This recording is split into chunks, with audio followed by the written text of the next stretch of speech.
경제 뉴스가 연예 뉴스처럼 들리는 그날까지 경제 브리핑 불편한 진실.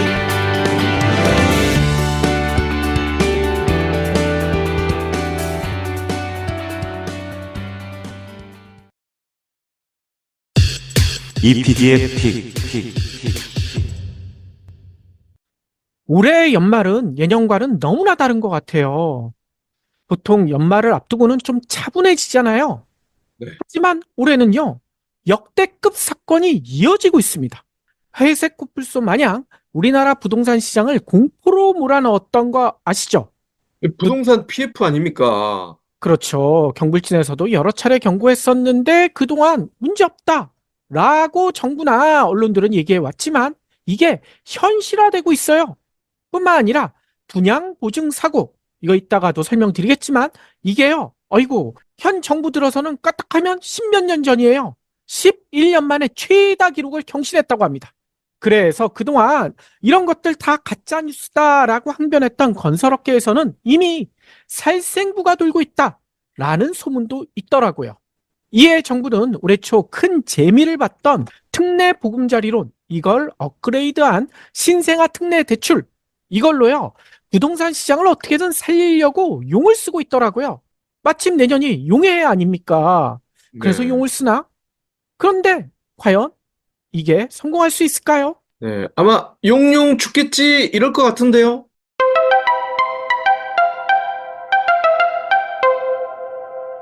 올 것이 왔다. 어제 많은 분들이 이런 생각하셨을 것 같아요. 소문만 무성했던 태영건설. 이 태영건설이 워크아웃을 당할 수 있다. 라는 기사가 포탈을 도배하지 않았습니까? 이 다들 아시다시피 태영건설 시공 능력 순위만 따져도 16위. 우리나라를 대표하는 건설사 중에 하나잖아요. 게다가 태영건설이 유명한 거 SBS의 관계사잖아요. 계열사. 네. 한때는 SBS의 지배주주였죠. 하지만 지주회사 체제로 전환하면서 계열사 관계사로 이게 바뀌었지만 두 회사의 끈끈한 관계, 이거 모르는 사람은 거의 없을 것입니다. 그런데 태영건설이 약 3조 5천억 원으로 알려진 PF 우발 채무를 갚기 위해 계열사를 매각할 수 있다. 매각을 고려한다. 라는 소식이 돌면서 어제 SBS 주가가요 10%나 상승을 해버렸어요. 그리고 오늘도 녹음하고 있는 오전 9시 50분 현재 5.9%가 뛰고 있네요. 부채를 갚으려면 약 4조 원대로 평가받는 SBS를 팔아야 할 것이다. 이런 분석이 돌았기 때문이죠. 그런데 여기서 우리가 좀 짚고 넘어가야 될 게 있을 것 같아요. 이 태영그룹의 가장 알짜인 SBS, 태영사주가 이걸 팔라고 할까요? 알죠. 그렇죠. 끝까지 버틸 가능성이 매우 높습니다. 특히 SBS는 방송이란 특성, 이 특성 때문에요.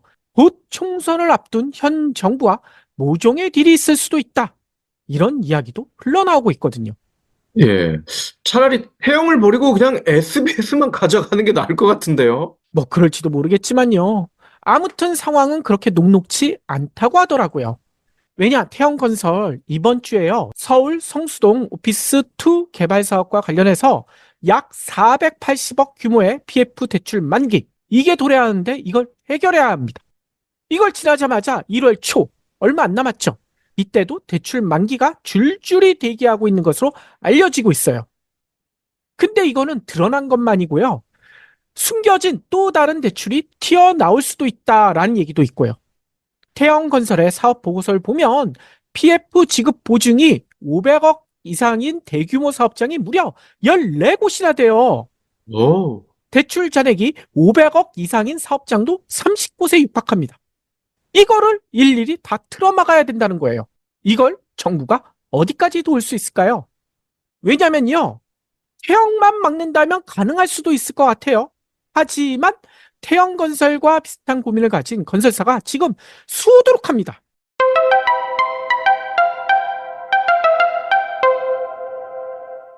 나이스 신용평가가 취합한 주요 건설사 10곳, 10곳의 정비 사업을 제한 PF 보증 규모, 이걸 따져봤더니 올해 9월 말 기준으로 따져도 20조 2천억 원이 넘습니다. 이는 1년 전에 비해 1조 원 이상 증가한 규모라고 해요. 이 중 착공이나 분양조차 시작하지 못한 사업장 규모가 70%를 넘는 건설사들도 있다고 합니다. 미착공 등 분양이 개시되지 않은 비중이 높을수록 이자 비용 올라갈 수밖에 없죠. 채무 위험 더 커질 수밖에 없습니다. 이 때문일까요? 지금 대형 건설사들 신용 등급 있잖아요. 이게 일제히 잇따라 하향 조정되고 있어요. 네. 한국기업평가가요, 지난 22일, 여기는 더 큰데, GS건설 있죠, GS. 이 GS건설의 신용 등급을 종전에 A 플러스에서 A 제로로, 그리고 동부도 엄청 크잖아요. 이 동부건설의 단기 신용 등급을 A3 플러스에서 A3 제로로, 이렇게 한 단계씩 다 낮춰버렸어요. 이보다 앞서 11월에는 신세계건설 있죠. 여기도요, 신용 등급에 대한 전망을 안정적에서 여기는 아예 부정적으로 이렇게 변경해 버렸습니다. 뭐 이유는 다들 아실 거예요. 이 PF 부실뿐만 아니라 미수금에 대한 대손 인식 이런 것 등으로 영업 적자가 지금 이들 건설사들의 지속되고 있다는 거예요. 재무 부담이 확대되고 있다. 이런 평가가 나오고 있기 때문이라는 겁니다. 뿐만 아니라 롯데건설 있죠. 그리고 HDC 현대산업개발 여기도 등급 전망이 부정적으로 하향될 가능성이 매우 높다. 이런 전망도 나오고 있고요. 그도 그럴 것이 도교통부 시공능력평가 상위 16개 건설사의 합산 PF 보증 규모 이것만 따져봤는데도 28조 3천억 원. 태영건설 외에도 롯데건설이 212.7%, 현대건설이 121.9%. 이게 뭔 수치냐면요. 자기 자본 대비 PF 규모, 자기 자본보다 PF 규모가 2배, 3배 이렇게 많다는 거예요. 네. 이런 건설사들이 수두룩하다는 겁니다. 특히 16개 건설사 합산 PF 중 1년 이내의 만기 도래 금액, 이게요, 올해 6월에 측정한 것인데도 무려 60%. 엄청 많다는 거죠. 예. 분양 보증 사고도 늘고 있다면서요. 그러니까요. 앞서 얘기 드렸듯이 이 아파트 신축 공사가 중단되는 거, 이걸 넘어서 아예 사고까지 터지는 곳들이 늘어나고 있다는 거예요. 아니, 새 아파트 분양받아서 이사갈 날만 손꼽아 기다려왔던 분들, 이거 뒤통수 세게 맞을 수밖에 없지 않습니까? 그런데 주택도시보증공사 허그가 밝힌 자료에 따르면요, 올 들어 지금까지 발생한 분양보증사고가 모두 11건, 사고 금액은요 7,500억 원이 넘는다고 해요. 근데 이게 지난 8월까지만 해도 사고액이 4,800억 원, 이 정도 수준이었는데 4개월 만에 3천억 원가량이 뛰었다고 합니다. 특히 이 수치는요, 금융위기가 닥치면서 부동산 경기가 폭락했던 2012년 있죠. 이때 14건 9,500억 원 규모 사고가 터졌었는데 그 이후로는 최대 규모라는 거예요. 아니, 그런데 분양보증? 이게 도대체 뭐지 하시는 분들도 계실 거예요. 이 저같이 분양을 한 번도 받지 않은 사람들은 이거 모를 수도 있거든요.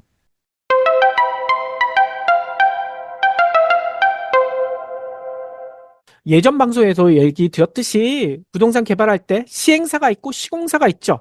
이런 주택 사업자가 부도나 파산을 겪게 되면 공사를 끝까지 못할 수 있잖아요. 이럴 때 허그가요, 계약자에게 계약금과 중도금 대신 돈을 지급해주는 일종의 보험을 뜻한다고 합니다. 네.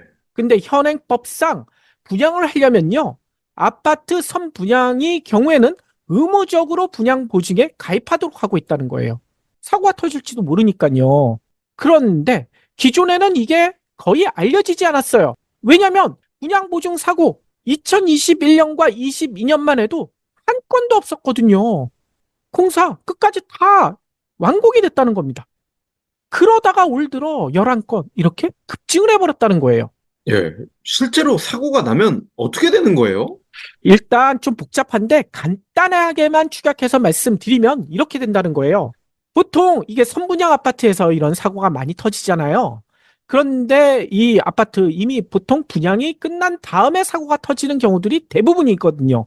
이렇게 분양을 마친 경우라면 입주 예정자들에게 선택권을 준다고 합니다. 두 가지 중에 하나를 선택하라. 아파트를 끝까지 지어서 집을 받는 분양 이행, 그리고 또 한 가지는 그동안 낸 분양 대금을 돌려받는 환급 이행, 이것 중에 고를 수 있도록 해준다는 거예요. 음. 이러면 괜찮지 않을까? 라고 생각할 수 있겠지만요. 이 선택지는 있으나 선택을 못하는 경우들이 태반이라는 거예요.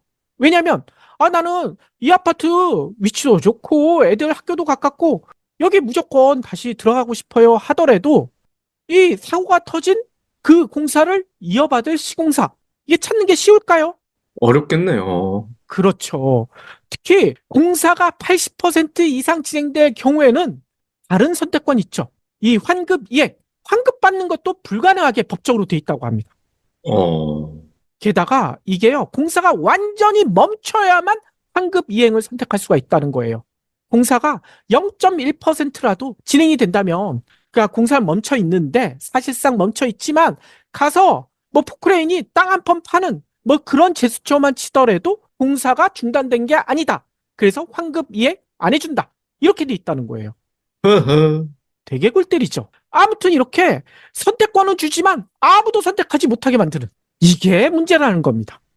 따라서 이런 분양 보증 사고가 터지면 분쟁으로 이어질 수밖에 없다는 거예요. 선택지는 있으나 선택을 할 수 없잖아요.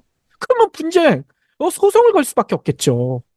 예. 음. 5대5 미팅을 나갔는데 마음에 드는 친구가 없을 때 그런 느낌이군요. 많이 경험하셨군요. 아무튼 이런 분양 보증 사고 내년에는 더 늘어날 수밖에 없지 않을까라는 우려가 쏟아지고 있다는 거예요. 이 때문에 정부는 또 다른 꼼수를 동원할 태세인 것 같아요. 이미 예고된 것이기도 하고요. 국토교통부가 국회 예산심의와 관계부처 협의를 거쳐서 내년도 주택도시기금 운용 계획을 확정했다고 발표를 했거든요. 그래서 이게 확정된 게 무슨 의미가 있느냐? 앞서 박 PD도 잠깐 설명했었던 신생아 대출, 이게 확정됐다는 거예요. 네. 그래서 내년부터는 연소득이 8,500만 원 이하의 출생 가구, 애를 낳는 가구는 연 최저 1.6% 금리로 최대 5억까지 주택 구매 자금을 대출받을 수 있게 된다. 바로 신생아 특례 대출. 한마디로 아이 낳으면 대출 더 해줄게. 집 사라. 이거 아닙니까? 다른 말로 하면 빚 내서 집 사라. 이거잖아요. 근데 이걸로 정부가 풀겠다는 계획을 가진 돈이 얼마인 줄 아세요? 무려 26조 6천억 원. 근데 왜 이렇게 많은 돈을 신생아 특례 대출로 풀까? 우리가 이미 경험하지 않았습니까? 지난해 말 둔촌주공 요게 불거지면서 여러 가지 얘기가 나오자 올해 초에 특례 보금자리론 이거 풀었잖아요. 이때 어떤 일이 벌어졌는지 다들 기억나실 거예요. 하향 안정화되던 집값이 마치 마지막 불꽃처럼 불타오르지 않았습니까? 네. 이에 속은 많은 분들이 연끌을 해서 집을 마련했고요. 그러다 지금 땅을 치고 후회하고 있죠. 그런데 또다시 현 정부는 비슷한 일을 벌일 작정인 것 같아요. 신생아 특례 대출로 말이죠. 하지만요, 다들 아시다시피 아드레날린 같은 경우에도 처음 맞았을 때는 효과가 크죠. 하지만 이걸 한 차례, 두 차례, 세 차례 여러 번 맞으면 효과가 떨어지잖아요. 오히려 쇼크를 일으킬 수도 있죠. 병도 더 키우고요. 현재 부동산 시장이 그럴 가능성이 너무 높다는 겁니다. 여기서 또 우리가 알아봐야 될 게 있어요. PIR 지수. 경국진 2PD가 열심히 썼던 경제 시그널에서도 강조했던 그 지수 아닙니까? 이게 왜 중요하냐? 월급을 한 푼도 쓰지 않고 모두 모았을 때 집을 장만하는데 얼마나 걸리는가? 이걸 수치한 거잖아요. 네. 근데 현실적으로 월급을 한 푼도 쓰지 않고 살 수 있는 사람은 없죠. 밥도 먹어야 되고 옷도 사 입어야 되고 출퇴근하려면 교통비도 나가야 되고 현실적으로는 PIR 지수의 2.5에서 3배 이상은 더 필요할 거예요. 근데 이걸 다 계산하기가 힘드니까 월급을 한 푼도 쓰지 않은 그런 말도 안 되는 조건으로 이 수치를 계산하고 있는데요. 아무튼요, 이 수치가 최근에 발표된 걸 보니까요, 서울에서 얼마인 줄 아세요? 무려 15.2년 동안 월급 받은 거 거기서 1원 한 장 쓰지 않고 모두 모아야 집을 살 수가 있다는 겁니다. 서울 네. 아파트를 살 수가 있다는 거예요. 근데 이게 현실적으로 봤었을 때는 40년, 길게는 45년 이상 월급을 모아야 집을 살 수 있다는 거 아니에요? 그렇죠. 근데 요즘 우리 직장인들 45년 이상 직장 생활 할 수 있나요? 4.5년 다녀도 오래 다녔다라고 할 것 같은데요. 이게 불가능하지 않습니까? 한마디로 현재 아파트 시세, 특히 서울 아파트 같은 경우에는 직장 생활에서는 살 수 없다. 이 PIR 지수가 알려주고 있는 거예요. 그런데 여기서 중요한 거, 지금으로부터 15년 전, 2008년의 PIR 지수는 얼마였을까요?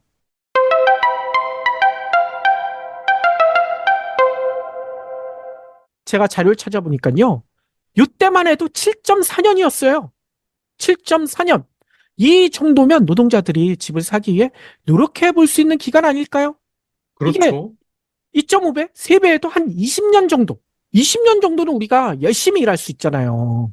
적어도 이 근처까지 PIR 지수가 이 정도까지 떨어져야 우리 국민들, 우리 노동자들이 희망을 가지고 아이도 낳고 경제 생활도 하고 그래야 우리 경제도 돌아가고 이렇게 되지 않을까요?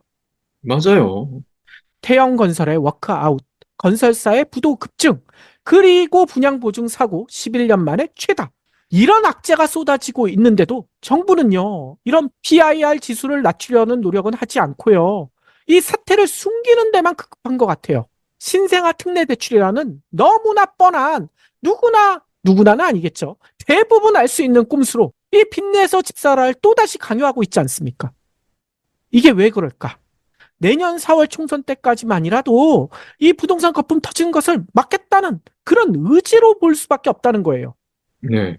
근데 이게 과연 가능할까요?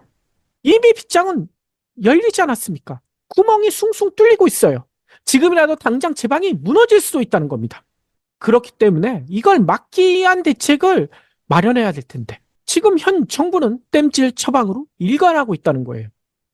따라서 올 연말이 끝이 아니라 내년에도 여기저기서 곡소리가 들려오기 시작할 것 같아요. 예. 그래서 우리 스스로라도 마음 단단히 먹고 대비해야 될 것 같습니다. 뭐 어떻게 보면 이 땜질 처방하는 방식에 일관성은 있구나. 뭐 이런 장점이 있는 것 같긴 한데 이게 장점이 아니잖아요. 우리 그- 국민들을 더더욱 힘들게 하는 건데 뭐 어쩔 수 없죠. 저희도 계속 모니터링 하면서 시시각각 어떠한 대책을 마련해야 되는지 다 함께 살펴보고 그때그때 조심하는 수밖에 없을 것 같아요.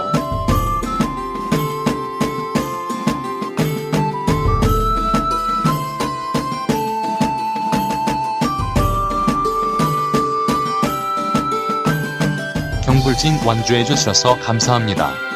하트 투척, 댓글 남기기, 링크 공유, 계좌 후원 등 경불진 두 PD에게 힘을 보태주세요. 더 좋은 내용으로 보답하겠습니다.